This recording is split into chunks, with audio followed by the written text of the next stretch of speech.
نگفته بودم برای شما که اینها می آیند و آمدند.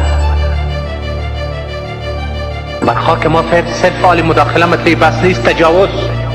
چرا معضل امروزی ما حل و فصل نمید؟ برزی که در تمام طول تاریخ از او جنگ ها با متجاوزین ما یک دست واحد بودیم، تن واحد بودیم، یک پارچه بودیم، عزیز و دلبند بودیم. افغان و ازبک و تاجک و هزاره و ترکمن نمی شناختیم. افغان بودیم، مسلمان بودیم. قدم میزنم تا کوچه های بی شهر، دل پر از درد از این روزگار بیشتر. چهار طرف پر از سکوت و آسمان پر از دود، آدمای درنده و کودکای بی سر. هر طرف میبینم گپ جنگ و وحشته، وقت گپ تیر و توفنگ اسم ما به سر خطه.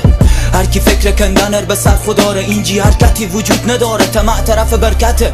ما نساختیم خاک سپردیم به دشمن، لقمه چرب را آوردن